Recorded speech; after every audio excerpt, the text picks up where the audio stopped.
The following is a special presentation of the Minty Organization for the Performing Arts.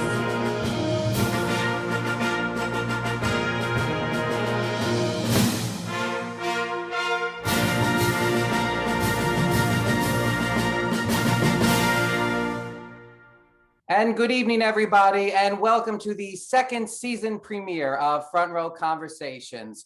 You know, last year when we started this show, it was all about counting down to our 10th anniversary celebrations and reliving some of our favorite Minty memories with Minty alumni. Now that our 10th anniversary has passed and we look to our second decade, we're expanding the horizons here and inviting some of our favorite non-Minty alumni to come on and relive the glory days, so to speak. And I could not think of two better people than to invite on for today's show, who in just 2 days from tonight will be honored at our Minty Awards dinner gala. They are two Farrell funnymen through and through from the class of 2003, Casey Jost, and from the class of 2004, Joe Imburgio. Gentlemen, welcome. Thank you so much for joining us tonight. Of course. Thanks for having us. We're so happy to be here. Yeah, it's Monday night. We have no plans. So, Casey, you're older. So, we'll start with you first then. How did you get into theater? How did you find your way into the Farrell Players? Because I know you actually were involved in the other schools as well. Yes. Oh, big time. Let me think. So I guess my brother and I, we had always we talked too much, which is funny because we literally had speech impediments, and we had this problem when we were very, very young where we never spoke. And then we went to speech therapy, and then no one could shut us up. And flash forward to, years later, between sixth and seventh and 8th grade, our parents were like, let's put them in a drama camp. And so we did PS 41 drama camp, and we did, I think, Godspell and Fiddler on the Roof, which is two different religious groups, which is fun. And I think I got the bug. I got the disease, the the love of theater. No, and then it was just such a good way to meet people. And I think at that age, it was such a fun thing to do. Although I remember that same camp also had a baseball camp. So as I was going to theater camp, I would see kids that were going to that I knew that were going to baseball camp. They were like, "Hey, you're coming to baseball?" And I was like, "No, I'm going to the theater." And and I was very proud to do that. And and then Farrell was just a continuation of that fun that I wanted to have. And then the same thing with the girls' schools. My brother had paved the way in that sense. Like, he had done some plays at Villa, which had the same director who had done the PS 41, whose name is Tom Powers. I just wanted to keep doing it, and I'm so glad I did, because that's how I met Joe and so many lifelong friends. Yeah. So now, Colin and you, were you ever in the same shows in high school, or he's? No. Oh, yes. Yeah, we did one. We did The Wizard of Oz at St. John's Villa, and he was the wizard, and he was coming from Regis, so he was not at many play practices. So I think he pretty much improvised his entire performance, all 3 or 4 nights of the shows. But that was the only one we got to cross over, because he was a senior and I was a freshman. And since he went to Regis, he didn't do many shows, but he always tried to do the Villa one. So at Villa, you did Wizard of Oz, Annie, I believe you said, and Godspell at Villa as well. Yeah, Godspell. At that time, Godspell and Fiddler on the Roof were hot. And then I think we also did Fiddler on the Roof was that's what my brother did, that one at Villa as well. And he reprised, sorry, my dog's freaking out. He reprised his role of Laser Wolf. He had done that twice. He's very proud of playing Laser Wolf. And then I think there was maybe one other show at Villa. Oh, it was Once Upon a Mattress. I believe, yes, I remember now. So we did that one too, and I got to play a wizard. And me and my friend Danny were in that, and we messed around every night. Like, we just changed the lines, and we just had a lot of fun. Improv was a big thing. We did Bye Bye Birdie too, if I recall. Oh yeah, that's right. Now, Joe, you said a disastrous production, at least for yourself, of Bye Bye Birdie. Can we go into that a bit more? Yeah, sure. I mean, so I was even though there were only 3 boys probably in total in the play, I only managed to secure myself a chorus role, and but his name was Freddie. I had a name, and I remember I was like goofing around backstage, and it was opening night or like the second night or something, and like I thought I was supposed to be out on stage, like I just wasn't paying attention, so I rushed out and found myself on stage at the same time with only the girls. They were singing a number about Comrade Birdie, like being in love with him, and it was a whole choreographed dance scene, and I was in the wrong scene, and I just had to like fake it and try and like match the dancing. I can't dance, period, as it is, and then I had to do that. Yeah, that was pretty bad. That was disastrous for me. I have to say, like, the goal is always to get the lead in the play, but the fun is in the chorus. It's true. Like we had, I mean, any play that I had, like any performance or even like, yeah, it's the practices too, where you have the lead, you have to like do so much work, and like you're like you have to be quiet because like you got this lead and you got to like rally the like troops a little bit, and like everyone's gonna look to you for Look up to you. You could just goof off if you're in two numbers and just have fun. Yeah, the best. my first I guess my first role was probably in Godspell as a chorus member. I remember I was a Levite. I'm not sure what that is in the Good Samaritan sketch of Godspell. I think the Levites make the jeans. Yeah, exactly. Yes, the dungarees, the Book of Dungarees.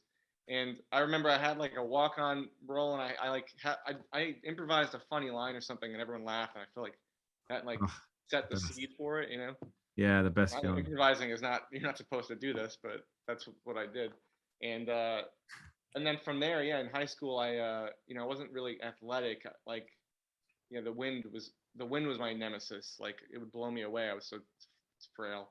And my friends were a couple of them were joining the plays. My first play was Fiorello, and it's like Casey said, I was just having so much fun doing it and like meeting people, and it was such a fun social experience that I kept coming back for more. And that was some of the most fun times of my life was doing musical theater in high school. It was great. And you guys also did the improv club at Farrell as well? Yeah, headed by Mr. Gaddy. Yeah. I kind of remember it as headed by Monty because Monty was the one who was like really pulling me into it. Like Monty was such a positive influence on us between the plays, the musical. He's like the lightning rod. We were all attracted to like whatever he got us to do all these things. Yeah, but we did the Villa at Tom Powers and Monty did some improv shows there too, and that was, I think, the very first time I had done improv was actually probably at that PS41 camp, because it would always start. There'd always be like a day where they're like, "Oh, we're gonna do improv today," and then it would last like a week or two because the kids just liked it so much. But I remember improv always started with like, okay, if you forget your line, improvise, and then you would do workshops like in case you drop the line. So I just loved that idea, and I was like, I'm gonna drop every line and just say whatever I wanted. And I have to say, and working with so many graduates from Farrell, it's that training in improv, in forensics, that really sets them up for the theater and for beyond. Was forensics as well? Did you guys do at Farrell? Oh yeah, we both did. That was also a blast. I mean, it was a very small team. We all wore like dark suits and got to go on like away trips to hotels and go like perform plays or like drama pieces or comedy pieces. That was so fun and really confidence boosting in a way. Even though before every single meet, every single tournament, I had to go to the bathroom really badly. Like it was like a reflex. But it was. Tell us more. No, I'll leave it at that. So now number one or number two? Everybody's dying to know. I'll just say it's an even number. Okay. So the shows at that time at Farrell, you had Fiorello, you had Damn Yankees, and you had How to Succeed in Business Without Really Trying. Yeah.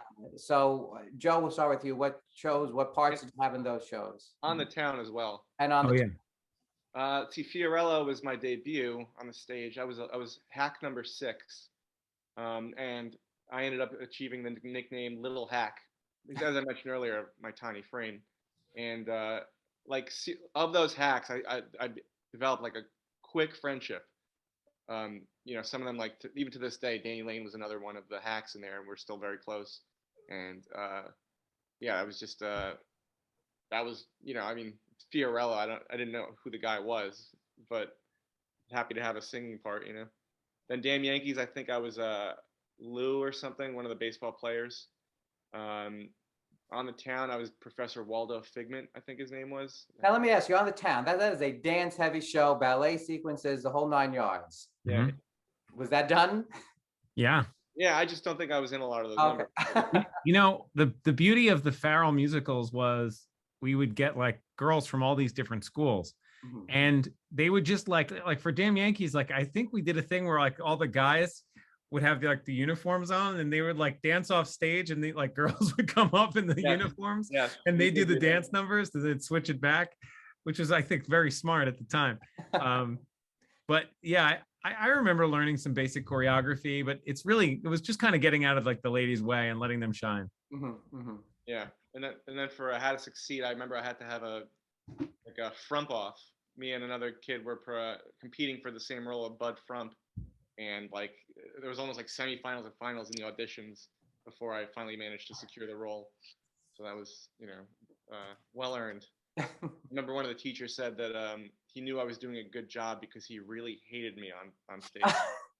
You know what? In that role, I guess take it as a high compliment then. Yeah. And now, Casey, who are you? And I know you were in Damn Yankees as Yeah, well. I think I was Chip. There's like Chip, Gaby, and someone else. I think I was Chip. You were the coach, right, in Damn Yankees? Oh, and I'm thinking On the Town. I'm sorry. I was chipping On the Town, and I was the coach in Damn Yankees, which was really fun. And I figured out that like I'm not a great singer, but if I sing with like some sort of accent or like some kind of character, I can do it. Unfortunately, the character that I picked like had a Boston accent, which seems very strange for the coach of the New York Yankees. But I'd be like, you gotta have hot. Miles and miles and miles of hot. Like I could hit notes better when it was a character, but it really didn't make any sense. It's like I was just like it helped you in the future though with your other roles and such. And also at St. Joseph Hill, you were also involved in Hello Dolly. Yeah, Hello Dolly was Horace Vandergelder, I believe. That play and that musical is a blur. I don't remember any of the details. I just remember that we had a lot of fun. Did you do that, Joe? At Hill? No, I didn't. I was in the audience. We had a lot of fun in those rehearsals, but like in a bad way. Like we were goofing around a lot.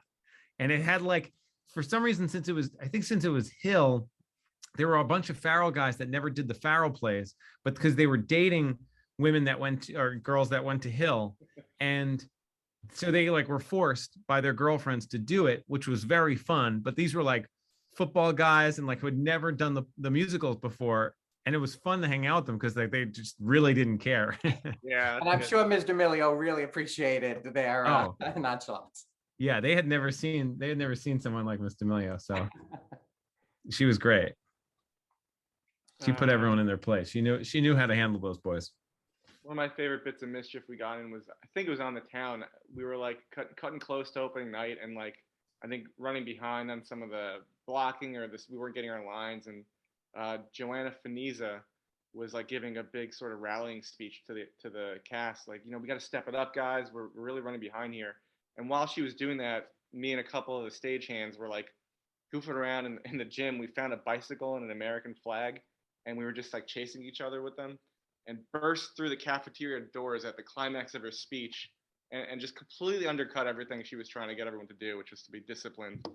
Yeah, you went through on a bicycle, shirtless, with like running with the American flag. Yeah, which kind of fit the speech, though. You're being patriotic, honestly. Yeah, that's true. We can recreate that on Thursday night if you'd like. I'll let the Hilton know. Keep the doors open. Bring a mountain bike and we'll do it.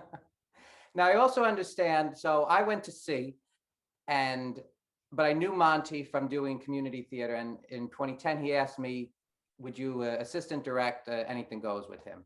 And I have to say, that was one of the most fun experience I ever had with any high school kids, because it was that Farrell experience, which you guys are talking about now. There was just an energy. There was just an excitement, a friendship with all the kids about doing a Farrell show. And one of the great Farrell traditions, which Monty said was started by you guys, was the Quack. Is that true? Yeah, I didn't know that was still happening. Yeah, that started in Fiorello. Remember how that started, or just? I mean, I guess because like I had, more than anything, I just had the nickname of Little Hack, so people kept saying, "What do you think, Little Hack?" And I think they wanted, like, seniors were giving speeches, and then they're like, they like wanted Little Hack to say something, and I had no idea what to say, so I just like that's everyone put their hands in, and just I just started going quack quack like from the Mighty Ducks. I don't even know if kids are if they're still doing it, if they've ever even seen the movie, but apparently that's still going on. Yeah, And one of the favorite traditions of the Farrell that's players. So, fantastic. I'm truly beside myself for that one. in fact, when Monty, we honored him 2 years ago, and all the Farrell kids that were in attendance did it. Wow. Wow. So Monty like stole your bit. Yeah, Yeah. he's very good at that though. So you got to watch out with him. Yeah. So you guys graduate, you go off to college. Did you have this idea that you wanted to stick with entertainment?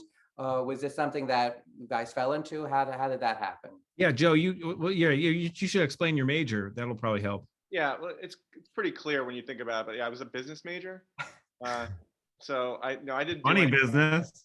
Yeah, exactly. So I figured like maybe it would be like smart to to take a business major. In retrospect, I don't know if like my life would have had a different path. It turns out that I'm very happy with where I'm at, even though my major had nothing to do with it, and like maybe I wouldn't be here if I had taken something else like cinema, English, whatever. But yeah, I really mostly during the college years didn't do any more of that acting like on stage or anything. Casey and I were in a band together throughout college and afterwards, and that was still some of the performance element was there for me, and I really enjoyed that. So in that sense, it lived on, and like yeah, college was not as theatrical for me, I guess. But Casey, you did some stuff at Ryder, right? Yeah. I tried to do as much as possible. I always did like the improv shows, or then I got to dabble with sketch for the first time in college, and that was really fun. I think though, like the thing I wanted to continue, aside from like kind of having a performance bug or wanting to get on stage in some way, whether it be like sketch or stand up or theater or music, like playing in the band, I also really like the collaboration element of it. And like we were talking about, like that vibe at Farrell where everyone's like goofing off, but having fun and making something. That's the same thing that's going on in our job now. Like Joe and I get to continue to work with each other for a show where it's these four guys from Farrell, and they create like a whole universe that really does feel like a family. And that's kind of like the thing that I've liked the most about it. And then you're also like making something that you're proud of. There's like, a lot of like, just having having art involved in my career is just like, it feels like a blessing. I can't believe I get to do it. So, and I think it goes back to those like Farrell or PS41 moments of like making friends while trying to like, put up a show at the end of the summer or whenever it is. So I definitely think, even if it's not just purely performance, it's definitely that lightning in the bottle, like making something together moments. That's what you keep chasing. Yeah. And you guys both eventually turned to the writing Yeah. element of production. And I know, Casey, you were for Jimmy Fallon, correct? Yeah, I worked briefly at Jimmy Fallon in 2010. Yeah, 2010. And that was fun. That was crazy. I was definitely like super green at the time, but just what a cool world to be dropped into. I have to say, if I could just interrupt briefly, because I wanted to know the year, because I interned for Nightly News in 2010, my final semester of college. And we used to go, they would give us tickets to watch him rehearse the monologues in the afternoon. Cool. So maybe I heard one of your jokes back then. During that period. I bet we crossed paths, because I used to always go and watch those, I had to watch those monologues, to see how things went. And just like we would be like on the side or in the back. Yeah, it's so funny. We probably crossed paths. We didn't even know it. Damn it. But now look at us. Yeah, you're in a suit.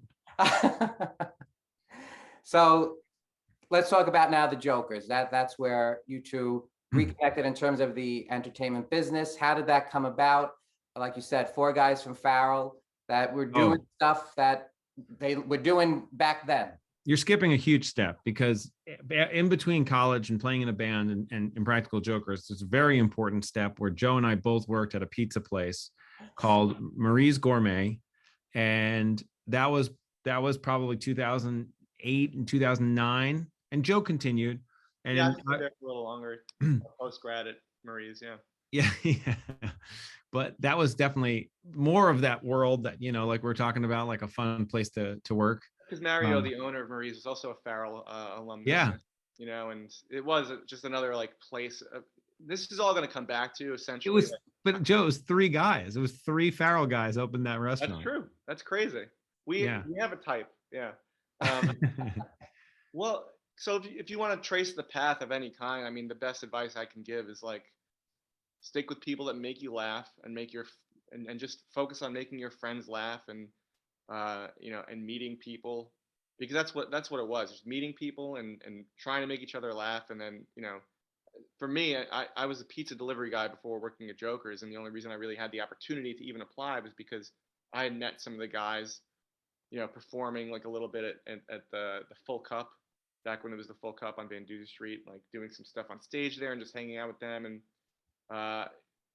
they gave me an opportunity to like submit a packet to write on the show. I gave it a shot.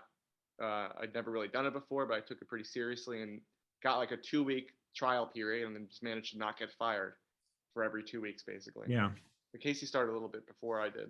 Yeah, I think the most important thing is like you have to understand that coats have these tails to them, and you don't realize, but you can hang on to those tails. Yeah.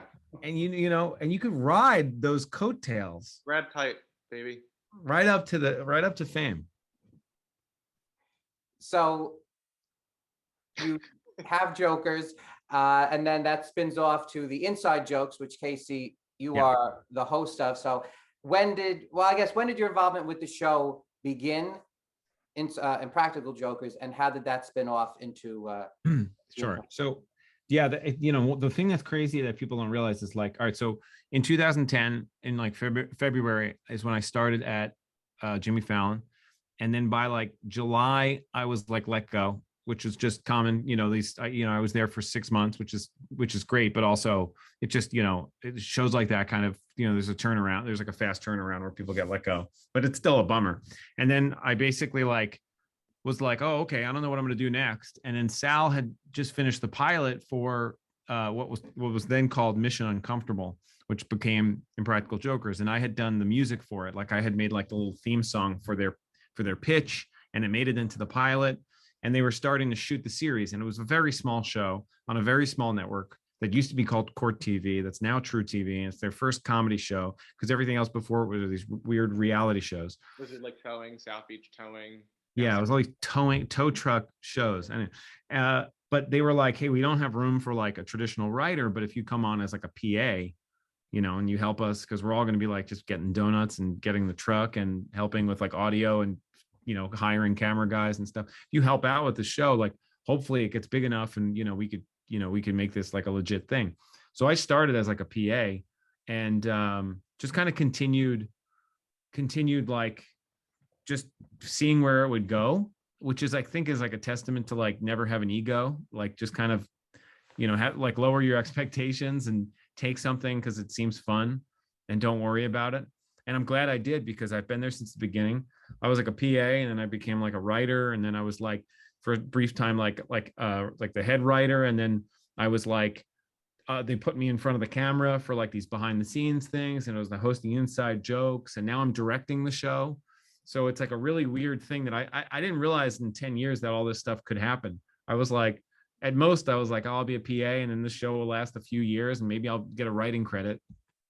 But it's crazy how it's just become like my entire career. Yeah, Casey took a risk on it to see if the show would lift off, and it did. I waited until it was successful to join. Smart. Yeah. I bet you get the same credit that he does, because. So let me ask you, from a writing standpoint, is there anything? Do you ever feel like we've done everything, that we can't come up with something new, or there's always ideas that are being thrown around and used or not used? For me, it comes in waves. I'm like, we can't possibly come up with something, and then one of us will pitch something, and it's like, oh, that's hysterical. How did we not think of that before? And it helps that we've been on the show for so long, because inevitably, when new people join, they start to pitch things that we've thought about or tried before, Mm-hmm. and like we have this knowledge of what works and what doesn't, and what we've tried, what's our golden goose, like that kind of thing. Yeah, for me, I feel like we have an endless supply of new ideas. The issue is like they have to be unique enough that we haven't done it 1,000 times, and they can't be too crazy that they're like, it's no longer our show. It's this other weird thing that's like, just something that we find funny that maybe would alienate viewers because it's just too abstract. So it's about finding that like middle ground of like something that's just weird enough and new, but not too insane and not too regressive. How often, because now the show's been on 10 years and more successful each passing year, do people recognize that they're on the show? That's what I'm always amazed at, that these absurd antics are happening around and they're not going along with it. So we do it. Yeah, we do. I shouldn't even reveal these secrets, but we do stuff we call a sniff test, where sometimes like if we have a bunch of what we call marks, the people who are going to be on the show, if we have them in a group and they're about to pass, to go into when we're about to film with them, we'll have a guy that's not going to be, with them. Like, let's say Murr stand there and Murr's just like standing there. And so if they look like, they usually give a look of like, I know that guy. And we have literally producers and people watching the reactions of everyone as they pass Murr. And if somebody gives a look that's like, oh, I know that guy, you could tell instantly. They pull them to the side and they're like, hey, thank you so much for coming. But like, we're actually done with this focus group. You could head out, So we have ways of like figuring out, or if we start filming and the person, usually people are like, oh my God, I know you. They just say it. And then we cut all that out because it's just the bit wouldn't work if they knew him. So it happens. Yeah, it happens a lot. Yeah, it happens more and more every season, and it's just something to deal with. But it happens a lot. But at the same time, we live in the most overpopulated city in the world, and and so there's always going to be people who don't know the show. Is there a favorite bit that you guys have been involved in? Joe was just recently like almost completely naked. He just had a Speedo on and they put sushi all over his body. I can't give more details, but that's a highlight for me. Yeah, that was a new one for me, and I really enjoyed that. We've both been involved in like bits occasionally, and like trying to think. There was really one fun moment on the 200th episode. I got to be in like one of the bits we did where the guys were like pretending to direct movies. And that was really fun for me to fly out to LA and be involved in like the production of that and being in that bit, which I think kicked off the episode. It's always fun. Plus, Casey and I write a lot of the music for the show, like the jingles and the songs and stuff. So that's like kind of the full circle of like what we've been preparing to do our whole life, which is like we create funny scenarios, we write these songs, we get to act in these things occasionally. It's kind of like this job encompasses all of these skills that we've passively been picking up over the years and you get to use now, I think I saw you almost naked on my TV screen a few months ago as well. I don't remember sushi. So is that a running theme though with you in the show? It appears to be, yeah. Not just in the show, I think in Joe's life. What was the thing? I can't even keep track. I think it was an inside jokes one with your shirt off. Or was it the you were on a screen? No, it was. I think it was one of the focus groups, and they showed a photo of you in water. Yeah. The UFO bit. That's right. That was me. So many. There's been so many. I actually don't even remember. You took that picture, yeah. Oh, okay. I know which one. You know which one it is. The beautiful shot. It's really like it's just a gorgeous landscape. I thought, I had to share it. But it looks like, there's the old adage that if you enjoy what you're doing, you never work a day in your life. Yeah. It certainly seems that you guys have been able to take that from day one at Farrell and just run with it. If you enjoy what you're wearing, you never wear a shirt in your life, That's what I always say. Yep. Be comfortable in your own skin and you'll never have skin. Yeah, exactly. So outside of the Jokers, I know you guys are also busy with other projects. What's on the horizon for you guys coming up? To be honest, this show has encompassed a lot. Like, I just, this season, actually on the exact same day we started this season and I have a whole new role. And that day I had a baby. My wife had the baby the day one of filming this, this tail end of the season when we started back up. So, the two projects I have going on is Impractical Jokers and my daughter, and I'm good for now. I'm not taking on too much other responsibility. And a big congratulations to you and your wife on that. Thank you. Yeah, I mean, for me, I guess I'm just trying to like get into, learning how to write other scripted things like screenplays and whatnot, and just to explore that whole world. So Joker's is my main focus, but that's the sort of stuff I'm working on the side, just to see what, you hate to think about it, but in a post Joker's world, what's next, and you gotta prepare for that. You've peppered these interviews with advice, but if you had to give advice to our current students right now, what would it be? Joe? I think we live in a time now where you can record and make sketches and little bits on your phone very easily, no matter where you are at, and that's an opportunity to be creative without too many roadblocks. And in addition to that, I just want to say, don't be afraid to suck for a while. You're probably going to suck at first. I really did. And that's not a bad thing. That's how you learn, and that's how you improve, and that's how you get comfortable with yourself and find your voice. It's very important to go through a period of like struggling to find what your voice is and trying to understand what's funny, what's not, what works and what doesn't. And some people are afraid of that and afraid of failure. And I still fail very often. To work in any kind of writer's room, you're going to have a lot of failures when you pitch something that's supposed to be funny and nobody laughs at it. You have to get comfortable with that. So don't let that get in the way. Don't let the fear of failure get in the way of attempting to do something, because that's the only way to learn, to grow, and get better. Yeah, I agree with what Joe said. I think the only thing I would piggyback is like to commit. If you really want it, you really got to go all in. Don't half-ass it, If it's what you really want, that's it. You have to really know it. And if you're not feeling like you want to commit all the way, then it's not for you. And meet people. You got to meet people, network, and make connections, and you never know who might say who might Yeah, give but you. you don't have to be like all schmoozy about it. It Don't doesn't do have to that, be like a whole networking thing. Just enjoy Natural. people. Just find the coattails to ride, and you're set. Yes, there you go. Yeah. Get those find those coattails, ride them. Work at Marie's. Work at Marie's 2, we're Vitalia. Marie's 1 closed. Yeah, have a really smart, famous brother. Okay. And many people have told me though that if we want to do a Joker's bit at the gala, everyone would be fine with that. So if you want to write something 2 days and film it, we'd be ready to go for that. Oh, that's easy. I wish you. Yeah, it's great. Done. Well, is there anything else you guys wish to add? Tell our students. Oh, I know you guys thank you so much. again, I appreciate the time you've given us tonight. Stay out of trouble, kids, but get into a little bit of trouble. That's my advice. I don't know. Yeah, stay out late, but don't do drugs. Yeah, exactly. Well, Joe and Casey, seriously, thank you so much. I know so many people, myself included, are looking forward to Thursday night, recognizing your achievements and celebrating you and your Farrell players.